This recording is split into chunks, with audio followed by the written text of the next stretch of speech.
So Silent Hill 2 has a pretty small cast of side characters outside of James and Maria. Anyone who's worked with any video editing software can tell you that trying to edit a long-form project is like performing surgery with a blindfold and hoping you're not going to sever something useful. Yet, I also think that the side cast of SH2 is equally as important as the big two. I'd also like to start by saying we also only know as much about the side cast as they choose to tell James, and so, yeah, the information I give could be muddled or incorrect, it's entirely possible. Let's start off with the easiest to understand character on paper, but one that's fairly ambiguous, Lara. What's a little girl like you doing here anyway? Huh? Are you blind or something? Lara's name really does seem to be a random pick, as her name stems from bay laurel, or in the words of the greatest Gopnik of all time, the bay leaf. I couldn't find too much symbolism or interpretation on laurels in relation to the character, so as far as I can honestly tell you, I think it's just a name. Lara first shows up by stepping on James's chunky man hand in the apartment building and kicking a key he's trying to grab. Right off the bat, we're shown that she's alone and doesn't seem to want to talk or explain anything to James, simply choosing to ignore him and continue about the apartment complex. Our next encounter with Lara is after the first Pyramid Head fight, where she can be seen sitting on top of a bit of wall that's decorated in childish graffiti. It's hard to tell, but you can see that she's also holding a letter in her hands, which comes up later on in her story. James remarks about her being the dreaded hand stamper of Silent Hill, also showing us that Lara is a bit of a sarcastic kid. I've always interpreted her questioning James if he's blind as a subtle nod to the fact Lara doesn't seem to see the town as hostile or different, rather than just, vicious, horrible kid speak. We can also see that Lara at least knows who Mary was, and to me at least who James is. This may explain why she stepped on his hand earlier out of some petty dislike towards him from earlier in her time at the hospital with Mary, or kids being soulless monsters. Our next glimpse of Lara is at the bowling alley, with Eddie and that beautiful pizza, where she questions Eddie about why the cops are after him, to which she lays down some M-rated language, and then runs off outside towards Brookhaven Hospital. It's not until much later that we see Lara again, near the first Otherworld transition, in a room with a few plush toys, probably reenacting a scene from Full Metal Jacket. You had best unfuck yourself or I will unscrew your head and shut down your neck! Laura? Huh? Here we can see that she's skeptical of James still, and also has a different timeline of events as she says she met Mary at the hospital the year prior, which sends James into Anakin Skywalker mode, which gets him locked into a room and beaten with a foot fetish monster. It's important to note James points out to Lara that he's shocked she isn't injured despite how dangerous the town is to him, which also leads into a common question: what does Lara see in the town? While we're never given a full example of what Lara sees, I think it's safe to assume to her, Silent Hill is just an empty town. I don't believe she sees any monsters or has any ill experiences, because she actually hasn't committed any crime or evil. This can also lead to another question that I'm sure you could also wonder: is Lara real if Maria is a construct of James's psyche? I don't think that Lara is fake, because as I said in the Maria section of the last video, one reason I don't think Maria can enter the bowling alley is because she's strictly a monster of James's mind and can't manifest to the other human characters for fear of confusing and disorienting James's sense of reality. Lara seems to be real because her stories and accounts are accurate and she interacts with Eddie and James at the same time in the bowling alley. Anyways, the next experience with Lara is actually fairly late into the game, where she scares James at the piano in the hotel and finally gives him a letter from Mary that reveals Lara is likely an orphan and that she and Mary were close during their time in the hospital, even having the same nursing staff.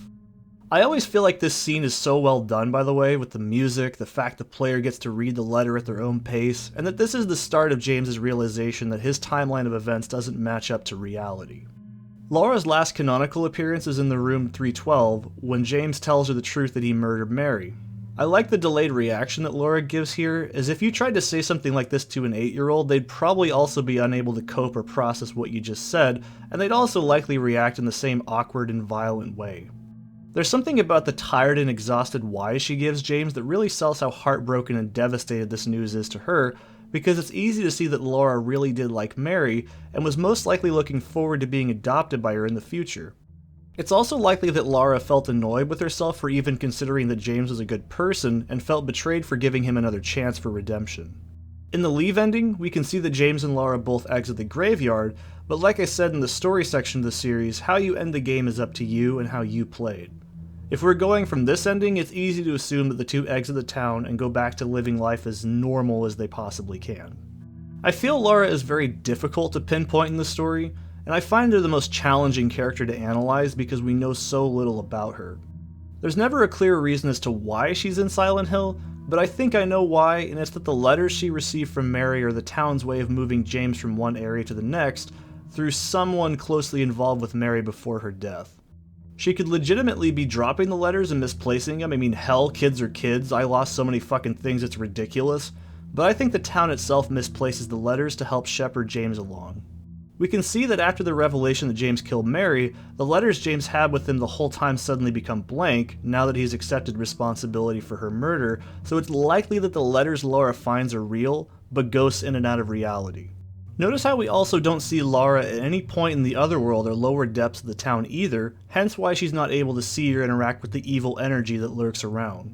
Her reason for even going into Silent Hill is just to find Mary based on the stories and pictures Mary would share with her from that place. She's not there as a punishment like James or the others, and that's also why the town has such a minimal influence, or if any, I feel. If I try to swing the narrative over to the fact that all the characters James interacts with and sees are aspects of his own psyche reflected, we could also see that Laura represents his past joy and innocence in life through her younger nature. We could also say that Laura is a reminder of James of his inability to have a child with the woman he loved as well, and I sort of feel like both of these options are entirely on the table. Like I said, there's so little about Laura as far as her background, and I also don't care if Ito said that she was a monster from the depths of Eddie's ass crack next week in a Twitter post. I think she's just a kid. There's not much more to her in my mind other than what we see of her, and I kind of enjoy the lack of information better because Laura is a good example of what happens when a normal person enters the town of Silent Hill. It's just another place. I mean, as far as we know, the whole game could take place in less than a time span of 3 hours, and afterwards Laura just goes into life again, having just vague memories of the events as she ages. I can barely remember being 6, so if my dad told me that I got lost in a town for a few hours, I'd probably just go, okay, sure. I mean, my dad lost me in a hardware store once, but that's an entirely different story, and that was awful. Killing a person ain't no big deal. Just put the gun to their head, pow. Up next, we have the pizza demon himself, Eddie Dombrowski. Eddie is a younger, obese man introduced to James in the apartment section of the game, first heard rather than seen, throwing up, which leads to a wonderful shot of Eddie's Grand Canyon in all of its glory.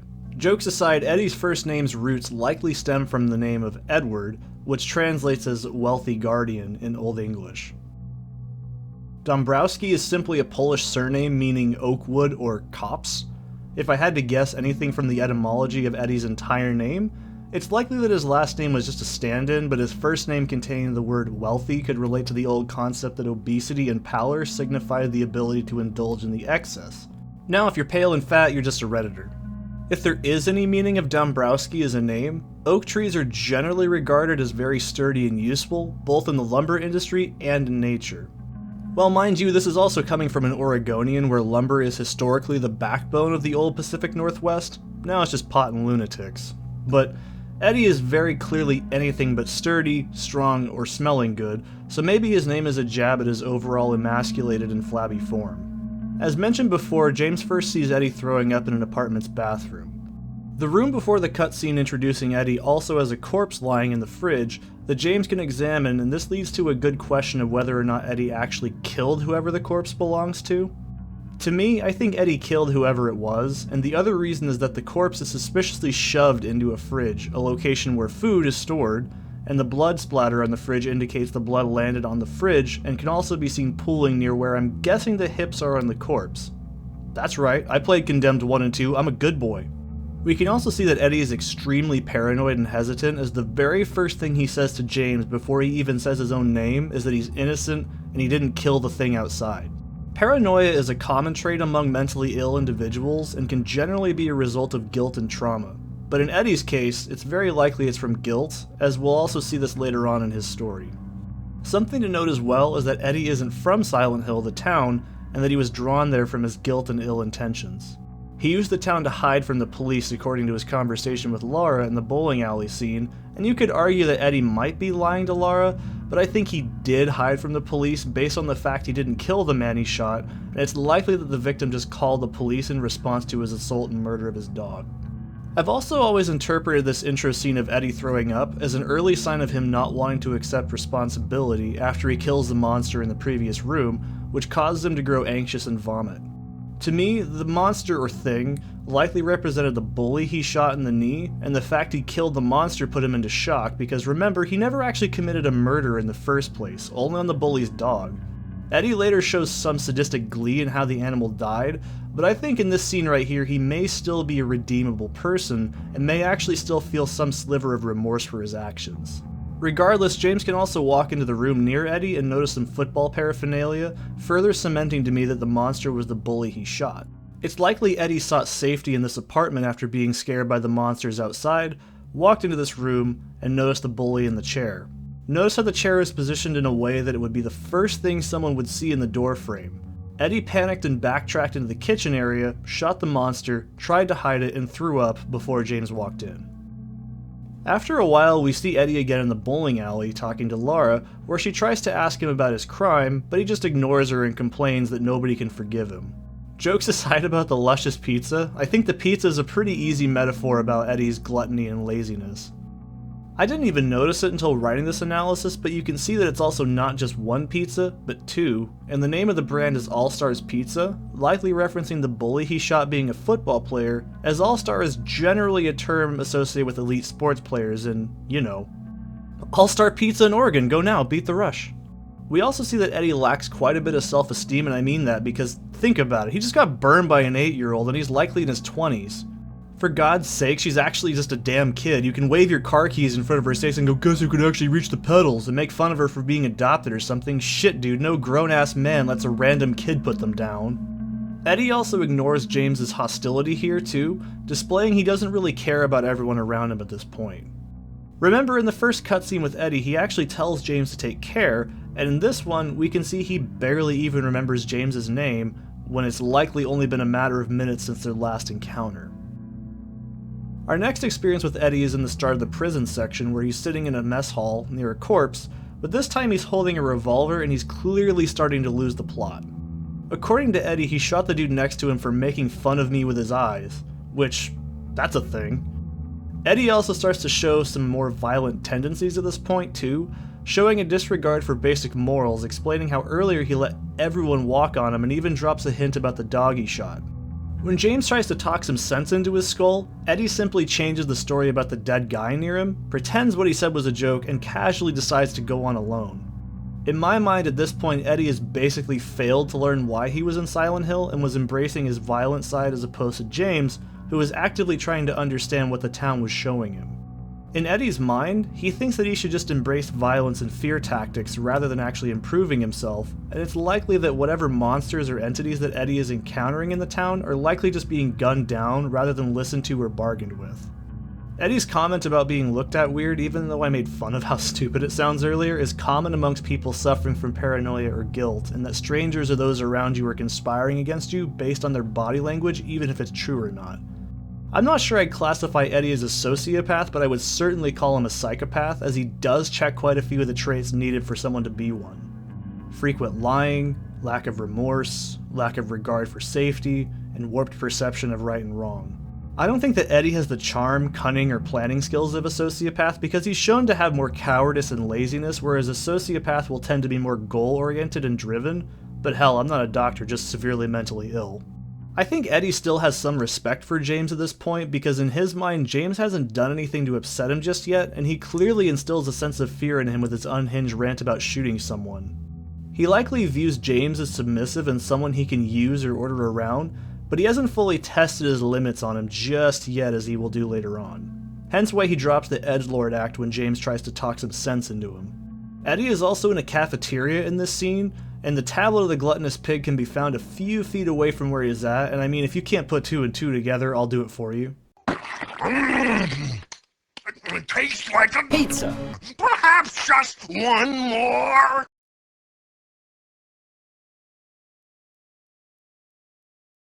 Sue me. Our final encounter with Eddie is in the labyrinth section of the town. We actually get to see a glimpse of how Eddie likely sees the town, as this manifestation is of a meat locker or some sort of freezer, which to me has always been sort of symbolic of Eddie's weight and his personality going into a colder and more twisted direction. In the first room of this freezer, we can also see a bunch of corpses strewn about, which Eddie can be seen laughing at and admiring before James walks in and snaps him to attention. Eddie also goes into a rant about how people used to treat him, bringing up his weight and appearance as a reason to justify gunning down just about anyone who even dares question him, and just as he's about to walk away, James decides that now is the time to ask the man with a loaded firearm and a bad attitude, Eddie, have you gone nuts? Yeah, real big brain idea right there. Obviously this shatters Eddie and causes him to snap on James, causing the most awkward boss fight in the history of the world to happen, which causes him to run away after he gets shot a few times because, you know, a bullet to the body isn't lethal or anything. James pursues Revolver Not So Hot further into the meat locker, and we also get a somewhat tragic and sad moment from Eddie, where he questions James if he's ever been ridiculed or picked on for how he looks. However, any sympathy for him generally goes out the window the moment Eddie tells him how he killed the bully's dog, relishing in the gory glory of its suffering, and eventually shooting the owner in the knee to cripple him. I personally think that Eddie was too much of a coward to actually murder the bully because even though he could kill a dog, he probably couldn't bring himself to execute his victim, as at this point in his mind, he probably still has a shred of decency left in him preventing the murder. But, once he entered Silent Hill out of fear, it's likely that he became morally bankrupt, like the remake of Silent Hill 2 coming out. James at least has a good scene here where he calls Eddie out, saying how he needs help, but the response he gets back has always stuck with me. You think it's okay to kill people? You need help, Eddie. Don't get all holy on me, James! This town called you too! You and me are the same! We're not like other people! Don't you know that? I love that Eddie says the town called James as well and that they're the same kind of person, and he likely doesn't respond due to the fact that there's actually a sliver of truth in his point. Regardless, James guns down Eddie, and that's the unfortunate end for Solidus Chris's saga in Silent Hill 2. Okay, yeah, you listen to that and you take in the words from that. Now, I've always liked Eddie as a villain, and no, it's not for just his pizza cunnilingus skills. No, I think Eddie reflects an aspect of James back to him, especially in the final scene in the freezer, where he says they're alike. Both of them have committed crimes, yes, but their violence was committed as a response to stress and environmental pressure. While James didn't put a .45 to Mary's head and pull the trigger, the point is, he, just like Eddie, was acting on impulse and recklessness. Eddie also strikes me because, yeah, this luscious goth you see today wasn't the splitting image of Peter Steele and Brian Warner. No, I used to be overweight. And then I was obese. Then I was morbidly obese. When I was 15, I weighed roughly 265 or so pounds and was barely 5'9". I luckily was able to change my life around, but it wasn't easy, and it was also equally as challenging to admit it was mainly from my own fault. I may have had asthma my whole life, but growing up, I used to use that as an excuse to justify not exercising, and I ate constantly because of stress and depression, because I was developing obsessive-compulsive traits at a young age. I got bullied my entire life, all the way until I was in high school, going as far back as grade school. I was called names, rejected by girls I liked, and mocked for being a greasy, fat teenager.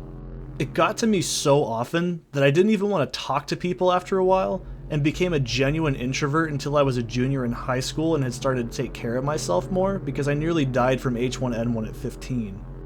To this day, I may be thin and lanky, but I have the stretch marks, the self-harm marks, and damaged body to prove my journey. It sounds like it's a good thing, you know, beating obesity, but it wasn't without a cost. I damaged so much of my body by not taking care of myself for so long, and my first approach was anorexia, which, yeah, going from extremely overweight to intentionally underweight after being deathly ill? Yeah, it was a recipe for disaster. My stomach was obliterated, and I developed a severe form of acid reflux known as GERD.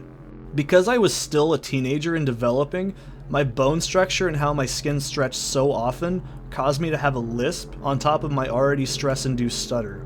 My god-awful posture and habits at such a young age caused my overall balance as an adult to be off, as my full height is actually 6'4", but my shoulders and spinal alignment are so awkward that I actually struggle to straighten my posture out. The mental side is also just as bad, as yes, I'm extremely subconscious of not just my physical appearance, but my vocal performance as well. To this day, I'm constantly worried I have what I can only describe as fat voice, or that my skin on my neck will contort to make it look like I have a double chin, despite the fact that my jawline could cut steel and my voice is as soothing as a warm bath or shower. I won't judge if you like showers over a bath. Regardless, yeah, I was Eddie at one point in time. I felt hatred towards not only myself, but those around me. I would never cause harm because I could never bear the guilt, but I certainly tried to retaliate against people for calling me out, claiming things like, they just don't understand, or they just don't have the same life I have, as if that actually meant anything. I even almost sent my dad to the hospital when I was 14 because he called me fat and I threw a tennis ball into his junk. Eddie to me has always represented the idea that a person can be in denial and be selfish in a way that implies they choose to become colder rather than embrace responsibility and improve their life. It's so damn easy to just sit there and make excuses for why you don't want to fix your problems. And I don't mean that with just your body weight, but your overall life. It's one thing to have circumstances stacked against you, that's fair. I'll admit you could be like Danny DeVito and look like something out of a fucking fever dream, or you could look like something like Peter Steele and have a body and voice carved out of the marble gates of heaven itself. Have I mentioned Peter Steele enough yet? Yet your outer appearance is barely a half of your whole existence, and it changes constantly throughout your life, and a lot of it you can control. And you only have yourself to blame if you fill your body with garbage and not decide to take actions. Like Steven Seagal. Bullying is also an unfortunate part of life, and it's also how you react to it that makes you a stronger person. Violence doesn't solve anything, and even if you get pushed to the point of wanting to harm someone, honestly, think about it, man. Is it really worth it? Is it really worth destroying your life and mind to sink to the same level of a bully? Some instances, I get it. We all have limits, and you can only take so much. But if you constantly dwell on revenge and harming someone, you do need help, honestly, and it's something that I feel should be taught in public education, not just with some 5-minute interruption to a class about how bullying is bad.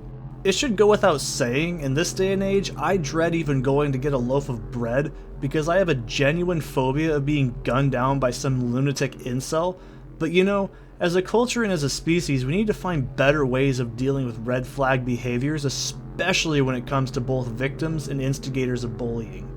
Many issues start in adolescence and manifest into genuine problems in adulthood, and someday I pray we as a society can find a way to weed out these potential threats that's both humane and constructive. There isn't an easy answer like get rid of all weapons and firearms or censor and remove bad words or remove social media. No, the issues are in neurochemistry, poor life choices, and shitty people doing shitty things. All of which can be avoided and detected, and it's worse to do nothing because it's not your problem or you don't want to get involved. Someone like Eddie isn't fake or impossible, and that's what's sad. I've met too many people that are like Eddie, and it makes me uncomfortable to even type this all out because I can give at least half a dozen examples of people I've known just from my teenage years that embody the exact mentality that he portrays in this game. It's not my fault, nobody cares, and everyone else is a piece of shit. And most of those people I knew are in jail or prison, reforming their lives after committing crimes, or have become so far gone from mental delusions, they're no longer the same person I knew years ago. And it's sad. It really is. I mean, I'm not innocent in this either. I was a monster as a teenager. I still act impulsively and irrationally, from long-lasting mental scars carved into my mind by thinking the whole world was against me and that I had to survive rather than live. But I admit it. I knew I needed help. I knew that I had to change my life, and I'm glad I did. I know for a fact I could never enact violence on others, but I certainly know I didn't care what I did to myself. And that's not any different at the end of the day, because I know I strained those around me by pushing away and blaming myself.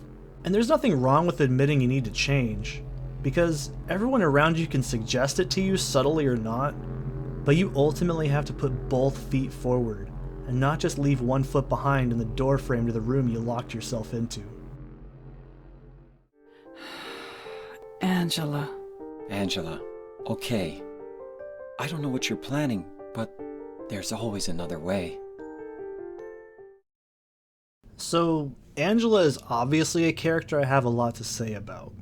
If you see my LP of SH2, you should know that I actually probably spent the most time talking about her, especially at the end. In fact, yeah, this section you're hearing took a few weeks to write and formulate simply because, well, yeah, man, this is a character that I sadly relate to a lot, and finding the right way to go about it in a video essay is actually a lot harder than I thought, as opposed to the sporadic and non-scripted way of an LP. Starting from the name, Angela's etymology stems from the word messenger in Latin, or messenger of God if you want to get ultra cool. Her last name, Orozco, is of Spanish origin and translates as the son of bringer of wisdom. If we try to find any form or meaning in these two names, it could translate into English as maybe messenger of wisdom or bringer of messages. I lean more on the idea that her name is mainly there to sound like Angel, which makes her a more tragic character, but that's just how I look at it. Surprisingly, Angela is the first person that James actually sees in Silent Hill's graveyard, and I feel this moment is quite memorable, maybe due to the awkward dialogue, the music, and the overall vibe of the scene. We see a lot of subtle things about Angela straight away in these opening shots. Number 1, from the moment she's on screen, she's nervously clutching her arm. Number 2, she's easily startled. Number 3, she's extremely apologetic. Number 4, she's skeptical. And this is just in less than a minute of screen time. We can also see that Angela takes steps away from James when telling him about the dangers of Silent Hill, and whenever he takes a step forward, she takes a step back. The only time she takes a step forward is when James doubts her, and even though we can't see her face from the camera angle, we can see she struggles to maintain eye contact with James and is constantly looking behind her as if expecting to be attacked. One other verbal oddity is that Angela refers to her mother as Mama, which she quickly corrects, and we also can see that she even points out that her looking for her family isn't James's problem. Like I said, all in a few minutes, and if we look at her posture after the dialogue, we can see that she even holds onto both of her arms with an uncertain posture. Now look, I'm open with my issues and have no problem saying this, but yeah, I do a lot of these verbal and physical tics myself, and yes, they do stem from abuse, and these traits are very common with individuals who lack self-esteem or trust in people. Holding your arms, pulling your hair, fidgeting with your hands, and other tics are very common in people who've experienced trauma or abuse in any form. In my own experience, I tend to hold my elbows, arch my back, look down, and talk slowly when I'm very stressed or anxious as yeah, I don't want others to see how I look, or I want to minimize myself from as much external stimuli as possible. It comes across better in my LPs rather than a script like this, but in my everyday speech, I've actually got a very structured and almost synthetic way of speaking because I also am constantly trying to find the right words to say, to not sound broken, and to emote as much as I can to mask my emotions if they're getting to me, or to show strangers in public I'm not a complete mess of a human being.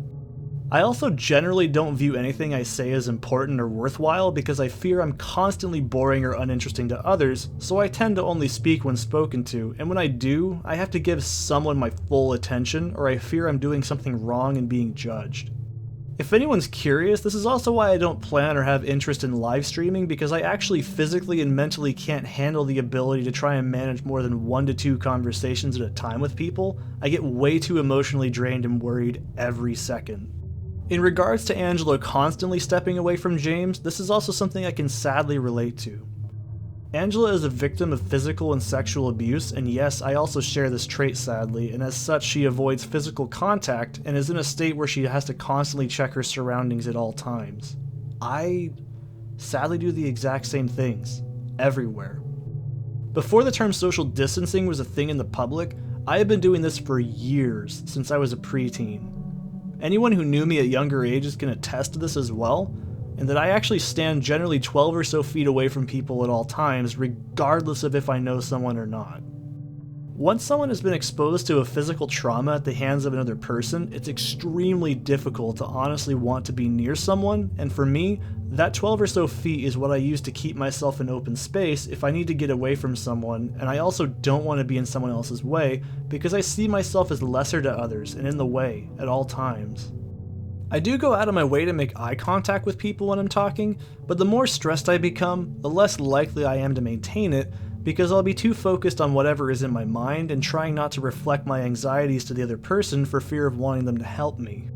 One final note here is that Angela also abruptly tells James that she's not lying about the possible dangers of the town, It's also worth pointing out that it's likely as a result of her trauma, forcing her to be confrontational and upfront after not being taken seriously in her youth. As horrible as it sounds, yes, I've been through this, and I can safely say I do tend to always verbally make the point that I'm being serious or that I'm not lying, even if it's a small thing, because so many people have doubted me in all aspects of my life. Moving on, the next encounter with Angela is in the apartments. In the room prior to her location, we can also see that the walls are painted a somewhat brownish hue, which I'll bring up later, and we can also see an abandoned teddy bear. Now, I can tell you're going to roll your eyes and go, "Now Seth, it's just a teddy bear." But I'd like to say, yeah, it is. No, in all honesty, I feel the teddy bear represents a loss of innocence and corruption of childhood, resulting in a want to be considered mature. You could ask, Seth, that's silly, what makes you think that? We see that Angela has already corrected herself from saying mama, and yeah, when I was younger, I actually coped with a lot of my abuse by trying to be mature and reject the idea that I was just a kid. It sounds weird, and maybe I'm not alone here, but I actually hated the idea of happy things as a kid because I was in so much emotional and physical pain constantly, day in, day out, that seeing things like toys and smiles actually made me feel bitter and resentful that I couldn't feel happy or comforted. Anyways, the next room contains one of my favorite moments in a game, with an awesome and well-directed shot of Angela staring at James from a mirror, holding a knife in a fetal position on the floor. We also hear that Angela finally introduces herself, and there's a drastic difference in her voice as opposed to her tone in the cemetery. She sounds far more distant, slow, and emotionless here, likely due to the town affecting her now that she's deeper into it and not on the outskirts. It's here that Angela says one of the most interesting things to James, that he's the same as her, and it's what they deserve. Obviously James would deny this, but she is correct. The two of them both have committed murder, and they technically feel they need to be punished or tormented for committing such acts. Yet, Angela's idea of deserving hell is more of something ingrained into her from her own mother, as she explains later on. I also really love how she mockingly asked James if he's afraid because, well, she wasn't wrong. James was afraid to own up to his issues and afraid to accept that he had done something atrocious. We see that she does quickly apologize for her snide remark, but becomes defensive when James asks about her mother and if she lived in the town or not, even dodging his question about why she came to Silent Hill in the first place. Angela does manage to direct things back to James, but when he shows her his photo of Mary, Angela reacts by simply apologizing and shaking her head awkwardly. When James points out that Mary is dead, however, Angela actually raises the knife a bit towards him and becomes visibly defensive once he turns to face her, even gripping the handle a bit, and this is likely why she chooses to stand up and try to leave the room for fear of James being dangerous. Also notice how she never once turns her back to him in this entire scene after she stands up now that she's been alerted. After she persuades James to leave her alone in the town, she asks him to take the knife from her, and I can see why this scene makes people question why she reacts the way she does, and I can safely say it's something subtle, and mainly a camera issue. In the shot prior, we can see that Angela was walking towards the middle of the wall, probably to put the knife on the table with the coin, but James had actually stepped towards her a bit more and cut off that corner of the room, leaving her likely to feel trapped as he took another step towards her to grab the knife. It could also be the town manifested James as her father or some sort of monster, as we'll discuss later, but I think it's more than likely the former. Regardless, Angela puts the knife down and leaves the room to presumably go back to her own quest in the town. Like I mentioned earlier, Angela clearly doesn't want people to be near her, and it's sadly understandable. I can see why someone could confuse why she reacts more negatively and frightful when she stands up, as opposed to when she had her back to James in the start of the scene, but I think it's mainly because up to this point, Angela didn't see James as anything more than just a person and had no reason to fear him until he points out that his wife is dead, implying to her that he was not only single, but that he might have killed her. This likely caused her to feel vulnerable and afraid for possibly exposing herself to him earlier in the scene, now that she knew he could have had an ulterior motive. I will say I rarely ever expose my back to people I don't know. It's 100% animal instinct in me at all times. I don't even like giving people a handshake, and it's been years since I've even given someone a one-armed hug. The less exposure I have to strangers or people I don't know well, the better. I also am terrified of exposing my emotions to people even if I know them, because I trust people so little, and I know I can be manipulated from kindness due to my emotional instability. I rarely will ever tell people what's bothering me because I don't want to be baggage, and I don't ever trust if someone is being truthful or not, and will totally jump to conclusions about someone in seconds, even if I've known them for years, because my mind is genuinely in a constant state of decision making and threat assessment. In regards to Angela's voice suddenly being more down, I think anyone with a depression disorder can understand this sensation. When you're hit with something unpleasant or painful, or even just something small chipping away at you, you will eventually crash emotionally and go into a low state where you no longer care, feel much of anything, and your perception almost feels fogged over. Like a state of emotional indifference, I guess, but there's not a very clear way to describe a low state unless you've been there. I feel before James found Angela, she likely experienced a manifestation like with Eddie earlier, and she went into the room to self-isolate. It's uncertain whether or not Angela self-harmed prior to entering the town, but I think the knife was more symbolic of a want for suicide rather than harming oneself, as the start of the scene shows her staring at the blade, not using it, and the mirror imagery, which is totally awesome by the way, is likely there to remind her of her abuse and her thought of deserving it. It's common for trauma victims to think they deserve what they experienced, and as someone who's experienced these thoughts since adolescence, I think it's a way of internalizing and accepting what happened to you, but not correctly. It's easier to blame yourself because socially we're acclimated to not want to blame others for our misfortunes, when in reality, yeah, people fuck other people over a lot, and you might genuinely have had no say in the matter. I can comfortably say that I'm responsible for a lot of my own issues, but I still happily say that about 2/3 of my issues are from other people and 1/3 is actually my own fault.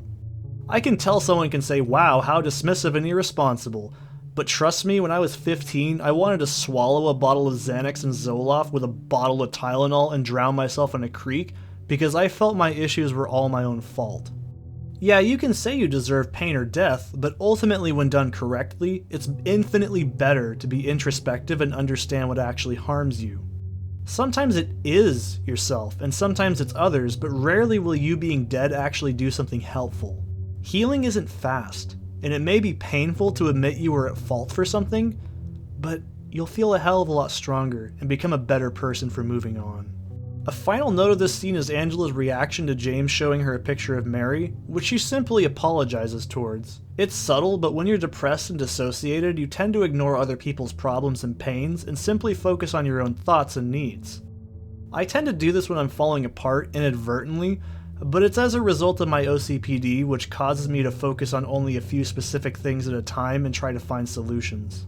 I'll still absorb some information in that moment, but I won't be able to properly digest it, and it really is a pain in the ass because someone like me generally does have a ton of empathy, but at times I can sadly only focus on what ails me sometimes. Our next encounter with Angela is in the labyrinth, and this one may be the most devastating. Outside the abstract daddy boss fight, we can find a newspaper that details the murder of Thomas Orozco, Angela's drunken and violent father. The paper clues us in on the fact that he was stabbed to death and that the murder weapon wasn't found, which leads us to assume that the knife Angela has been carrying was actually a murder weapon and not a tool of self-harm. If it isn't obvious yet, yes, Angela murdered her father, likely from the pent-up rage from her sexual and physical abuse, and this is why the town of Silent Hill drew her to it. I'll be covering the abstract daddy in totality in the enemies section of the analysis, but for now, let's discuss the room that this encounter takes place in. If it wasn't obvious, the walls are of what appears to be flesh and covered in holes with metal tubes pumping in and out, and are symbolic of sexual abuse. There's a TV next to the area where Angela is sitting, and if I had to guess, it was displaying something that only she could see in that moment, or it was likely just there as part of the room's background. We see that Angela is in a sitting position with a look of panic and fear, and she doesn't seem to react to James or the abstract daddy, which yes, this is actually pretty normal for someone who's undergone actual PTSD or CPTSD. Angela is in a state that I've experienced too many times in my life, and no matter how many times it happens, and no matter how much you think you can prepare or handle it, this is what it actually looks like to be triggered.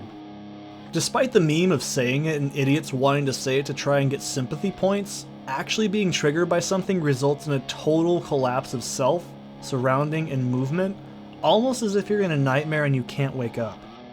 I may not be a doctor, but I can safely diagnose Angela with having CPTSD, which is what I actually mainly suffer from. There is a difference between PTSD and CPTSD if you're curious. PTSD is mainly fear responses after a traumatic event like a car crash, and can be overcome and eventually have its severity fade with therapy and proper treatments.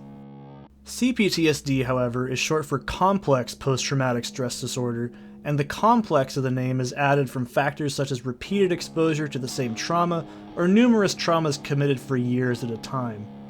The symptoms are much more long-lasting or even permanent, and can lead to comorbidity with things like insomnia, paranoia, dissociation, suicidal thoughts, and everything nasty you can add.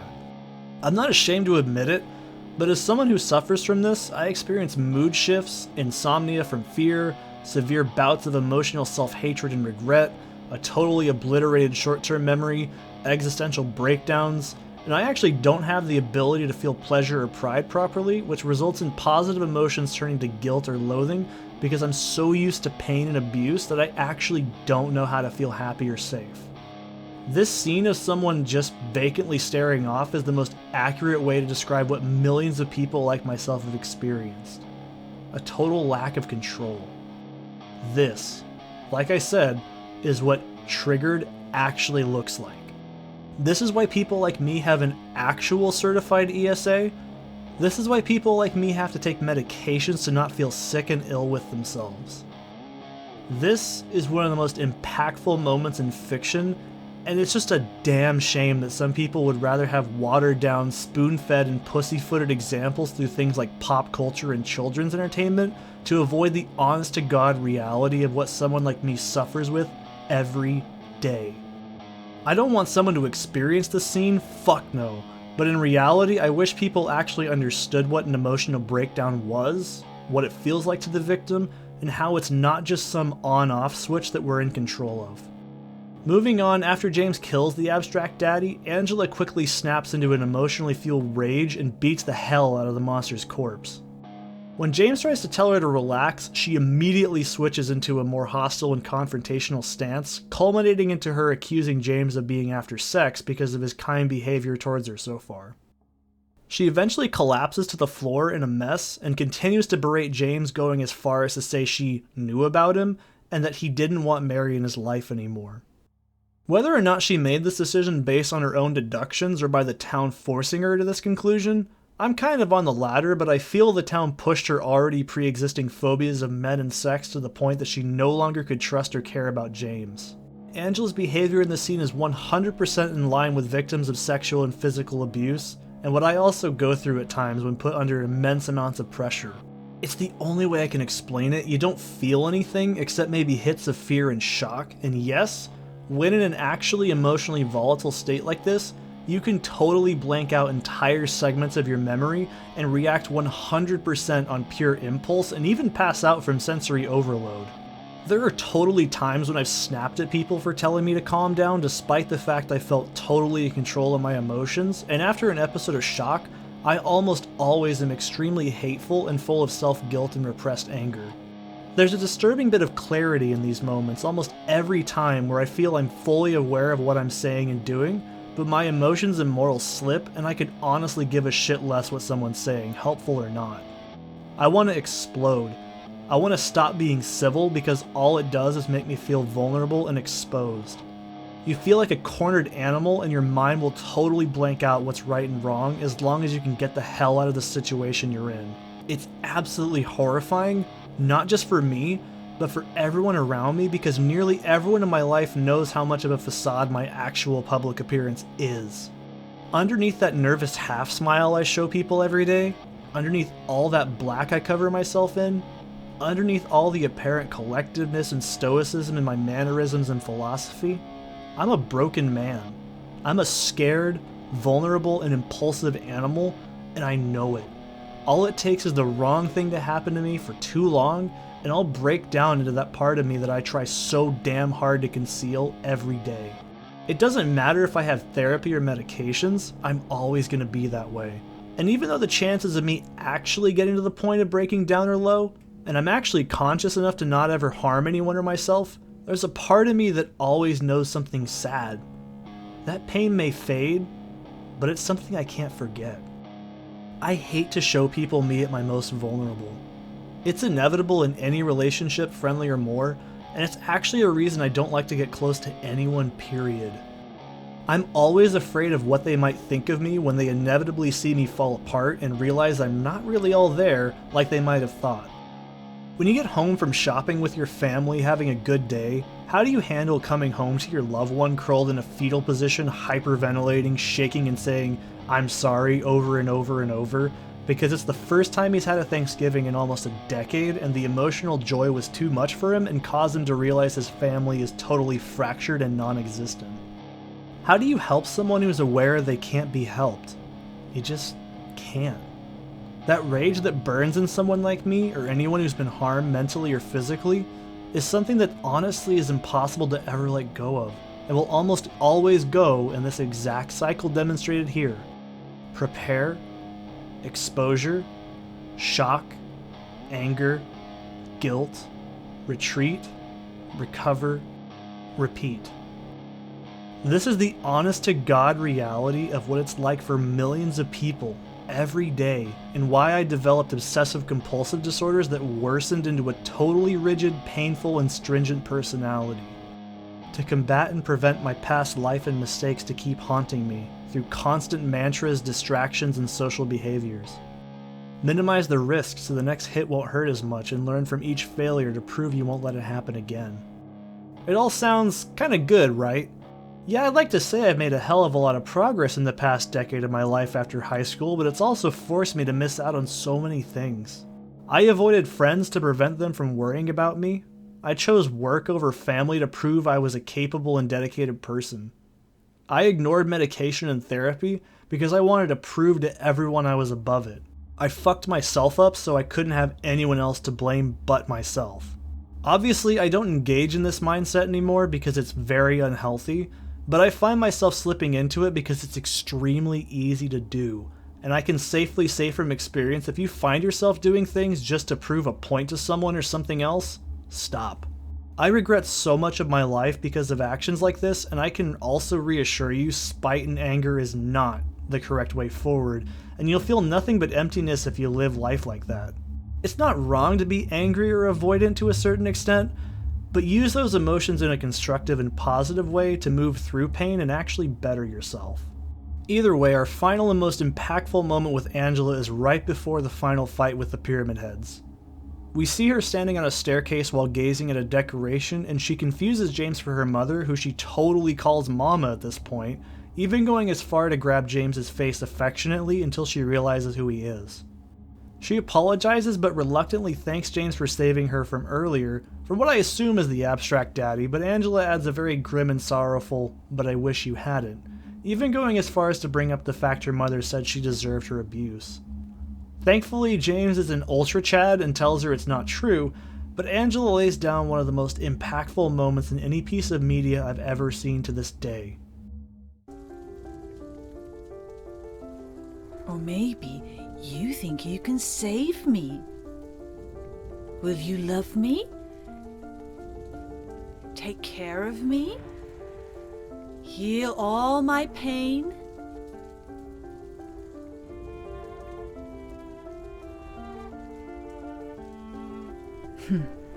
That's what I thought. Just fuck everything about this. The voice acting, the camera placement, the music, and the reality of this moment. This right here is the moment of Silent Hill 2 that made me realize I could make this analysis series. Like, yes, I was influenced by some of my viewers and friends in real life, but this scene and how much it impacted me is why I was able to so naturally and articulately even write this entire script in less than a few weeks of solid work. It's perfect. No amount of graphical fidelity, no amount of high-budget voice acting, and no amount of extra set dressing is needed to make this scene more beautiful and somber. The way the camera is facing Angela as if it's from a first-person perspective really adds to the power, as if she's literally talking down to James and how he backs down. It's always stuck with me, and the art that is meant to evoke genital manipulation is just haunting. I've often been asked by people my entire life why I find so much beauty in depressing and painful things. This is why. There's so much in this entire scene that lasts for just a few seconds that encapsulates what I've struggled with every fucking day for over 20 years. Once you've been broken and abused, you will always feel tainted and sick, and that nobody will ever truly help you. You feel a sense of deep, indescribable self-loathing that you think you're better off alone, or like everyone is suspect and out to repeat what's been done to you. Yet, you feel this pull in your heart for a want to love, a want to let your guard down, and a want to be able to trust again. You'll feel a desire to want to be like everyone else, but you know you can't, ever. You'll want to reach out for someone to protect and hold you and make you forget all the evil things that's been inflicted on you, but you'll have that loathing come back. You'll think of what's been done to you and you'll shudder and feel sick, and soon that feeling of want turns into something of pure disgust. And you reflect on everything you've been through, and you'll grapple with this until your mind breaks or you pass out from anxiety. It never ends. There's a reality to Silent Hill 2's portrayal of the mentally ill that I've never really seen portrayed in any other media, and it's also what happens next. Angela demands the knife back from James, but he refuses, and she turns her back to him. She climbs the stairs and is never seen again. In my mind, Angela either dies after this moment or is doomed to repeat and relive the traumas that the town inflicted on her forever. Barring the supernatural elements of the story, this is incredibly realistic. I said in my LP I view mental illness as neither black nor white. It's gray. There is never ever a good or bad ending to someone like Angela's story. Even if the bad guys are put in jail or killed or whatever, what's done to you is done to you. How you live life after this is never easy. Getting therapy, taking medication, and admitting your faults and trying to move on? Fuck, if it was easy, the world would be a fantastical place. I may have cut so much out of my life, like abusive family members, friends, bad habits, and whatever, but I always have the scars to remind me physically and mentally. You can always say it's so easy to cut a family member out until you actually do it, and then you realize you've lost something like your parent who brought you into this world, and all the memories you have of them will never cease. You can brutalize someone who harmed you out of some sense of vengeance or imprison someone who wronged you, but you won't forget. And if you're like me, you have the thought of, what if they come back? Or, will they find me somehow later in life? Sometimes you'll think the closure you have with a person will be interpreted wrong, and maybe someone's friend group lashes out at you, or creates even more problems than before. Reality is gray. Every action has a reaction. Every person has the ability to change, but not everyone actually will. In Angela's case, I feel she was too far gone, too deluded, and not given enough of a chance to be saved or helped. Like I said, barring the supernatural elements, I've met too many people like her, people that are so mentally broken and unable to move on that it really isn't their fault they are the way they are. I may have a lot of reasoning in what sounds like strength, but a lot of that is just luck. I used to be a self-abusive, nihilistic cynic who wanted the pain to end because my perception of life and reality was so far removed from any sense of purpose or joy that I felt I only hurt those around me simply by existing. The only reason I'm still alive is a combination of luck and the sheer will not to let go for the ones I love and care about. Some, they're not so lucky, and that's the reality of life. That's the reality of depression. That's the reality of what it's like to be mentally ill. Your words, your actions, and your motives influence everyone around you, both positively and negatively, and whether or not you know it, everything you do matters in some way. It's not just some hippy-dippy mumbo-jumbo. No, it's called cause and effect. Yeah, there's such a thing as normalcy or good and bad, but as cliche as it sounds, the world is what you make it. Someone like Angela is an example of how some people will naturally refuse help or believe they're not worth saving because of their circumstances in life. You start to see the world in a twisted and perverted way, living on fear and instinct and acting on vengeance and anger. The fire she feels and sees, to me, is reflective of both abusive pain and also the burning hatred one feels for themselves, both for themselves and the world. Angela's version of Silent Hill that James can witness is a world of reliving sexual and physical torment with hallucinations of her family, the ones who harmed her, trying to force her to stay in the never-ending cycle of self-hatred, submission, and fear. Her mother is who she wants to prove wrong for her belittling and downplaying of her abuse, and it's entirely likely that if she hadn't fled to Silent Hill, Angela would have murdered her out of revenge as well. Angela never understood what the town was showing her, and her self-doubt and lack of self-esteem despite James's genuine attempts at helping her makes me come to the conclusion she was too far gone once she had delved deeper into her own mind. I'd like to think that she could change, it's possible for anyone, but wanting or knowing how to change was the real problem. Regardless of if the town was real or not, her crime was still unforgivable. Blood for blood. There's been many nights I've spent awake wondering if I could extract revenge with zero consequence on those who wronged me, even for the most petty of things. I'd still not act on it. It's just not the right thing to do. If I was able to take back any of my past mistakes I've made in life or retract any painful events in my life, I really wouldn't. I may not have had a real childhood or had a functional family, but I wouldn't trade it to someone else. And all that shit I went through, good or bad, made me a humble, selfless, compassionate, empathetic, and real person. It's not every day that someone can actually say they care or they know and actually mean it. It may have come at the cost of much of my innocence and decency with long-lasting scars, but I'd rather tell someone I may not be in the same boat as you, but I've definitely been in the water. To me, Angela represents an aspect of James's inability to move on and seek help, and the dangers of living life in a deluded and fear-driven manner. She, like Eddie, is also a byproduct of the depravity of other humans. Likewise, James's suffering is one brought on from the unfairness of mortality and the uncaring nature of diseases and illness. This is why I say that Silent Hill 2's characters appeal to me. They're fictional, but obviously they represent us as a species very easily. We all suffer. Whether we care to admit it or not, we are all capable of acts of cruelty or violence, driven by motives that we think are the right thing to do. The characters don't have superpowers.